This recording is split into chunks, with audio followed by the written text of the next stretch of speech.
been a while, man. It's been almost a year at this point. Almost a year, yeah. Where have you been? Give us the update. What's been going on? Well, I went right from my last fight. I opened a business selling snowballs, so I was shaving snowballs all summer, staying busy with that, and just been busy with some other projects going on, and it's a good time of year to fight, so here I am. Interesting. That is not something you would think. Tim Boetsch, no. Pro fighter, barbarian, selling also snowballs. shaves ice. Yeah. How's that working out for you? How'd you get involved in that? My wife's uncle owns the business, and we decided to open one up, and it absolutely killed it last year. So I was a little nervous, like, do people actually buy this stuff? Not sure going in, but they do. And it went really well for our first season. Very cool. And we're gearing up for our next one, so as soon as some warm weather shows up, we'll be back at it. That's awesome. I had no idea you were shaving ice. I was going to ask if you brought your smoker with you, because sorry if you're cutting weight right now, but keeping an eye on social media, it seems like you're quite the grill master. Yeah, doing some competitive barbecue as well, and there is a barbecue store 3 miles from here, so I've scoped that out. Hopefully going to do some scouting on some barbecue places around here after the fight. Of course. I've got some of my cooking buddies coming in for the fight, and they told me they were bringing some grilling stuff, so it's definitely a part of life now. That's awesome. I was going to ask, I mean, does that seem like something like when your fighting career is done, you'll be spending a lot of time on this competitive barbecuing? For sure. It's definitely a new obsession of mine, and takes up a lot of time when I'm not training, so it'll be nice too when you're not have to worry about any weight cutting or anything like that, just smashing brisket and pork sandwiches. It's nice. Nice. All right. Well, give us an idea. Okay, so it's been 11 months. I mean, you're focused on these other businesses. How much is training a part of your life during that time, and how do you know, now we make the call and tell the matchmakers, let's do this? Well, that was the thing with getting the new business going and all that. There was no time for the training that it requires to get ready for a professional fight.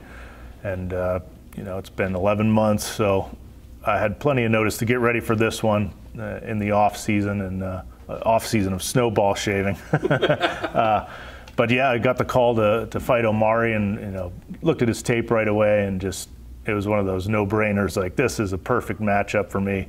Going to be a great fight for the fans. A couple heavy hitters going in, and obviously when I saw what they named the card, and then the guys they have on the card, obviously they called us for a reason. They want a good show. They're going to get one. I'm really looking forward to this fight. I was curious about that, because on paper it looks like it could be a lot of fun. I mean, but it's a name that I didn't know that you would necessarily know, right? I mean, well, I didn't. I didn't. I looked him up and found out what he was all about pretty quick, and I liked the matchup a lot. Is it difficult to get yourself back into the full swing of things? I mean, after pulling yourself completely out of it and kind of thinking about life outside of fighting, is it tough to dive 100% back in? For me, not at all. Once you get the call that, hey, you got a fight coming up, and that's kind of the crazy thing about fight camps is, here we are, I'm talking to you, we're a couple days out from the fight, but the call came in 12 weeks ago, and it really goes in a blink. So for me, it's just a matter of getting in that mode, getting the date set, and getting after it, and it's never been an issue for me to flip the switch. I don't want to rush you out to sport. You've been around for a long time, and it seems like you're still performing at a high level, but knowing that you're starting businesses and getting interest outside of sport, I mean, are you starting to picture the end at all, or do you still feel like, there's a good balance right now? Oh, no, I definitely am thinking about the end game and have been for a while, and, I've been blessed that I've never been, knock on something wood, I've never been hurt real bad in a fight, and I'm walking away, potentially when I walk away that, in pretty good health for a fighter who's been doing it this long, and this is my 24th UFC fight, so, I've been in here a bunch of times and put it on the line a bunch of times, so that's definitely something that I'm thinking about, is when is the right time to step away when, everything's in line and got businesses for afterwards and still in good health, still enjoying things, and still able to remember my name. That's the important part. Yeah. I know that's not an easy call to make. I mean, this is a drug of sorts. For sure. Come and do it. So how do you picture the end? I mean, is it an age? Is it an accomplishment? Is it a number of fights? I mean, how do you picture it in your mind? I just think for me, I always told myself, when it's time, I'm going to know. And part of that is going to be, am I still efficient and effective in the octagon? Can I still train hard? What's going on in camp? Is my body holding up? Do I have nagging injuries? And I'm happy to report that I had an awesome camp. I got through it injury-free, which is rare for me. I'm usually all banged up come fight week. Maybe I'm getting a little bit smarter in my older age as I've figured out how to do this so many times, but I just feel like it's definitely time to start thinking about those things. Maybe this is the last one, maybe not. You know, you got to look at the opponents and all these things. A lot of different factors come into this when you talk about being done fighting, but it's been an awesome run so far, and I just, like you said, it's exciting. There's nothing ever going to replace stepping into the octagon for the UFC, but I'm not thinking about that. I'm thinking about fight night, and I'm still very excited about being involved. You said you're pleased with a matchup like this, Dodd. Does that make training more fun when you know that the fight could be fun? I mean, I know it's still a cage fight and it's scary out there, you know what I mean? But versus, I imagine, like a guy that's going to do nothing but wrestle you or something, where I can't imagine you'd enjoy that as much. Yeah, there's definitely certain fighters that I've prepared for in the past where you're going to have to corner them. There's a lot of footwork that you have to do and different things you have to concentrate on. Where in a fight like this, it's a fight that hey, watch out for the big right hand that's coming. Watch out for the hook that's coming. He's moving forward. He's throwing everything he's got into these punches. So you definitely don't want to get hit by him.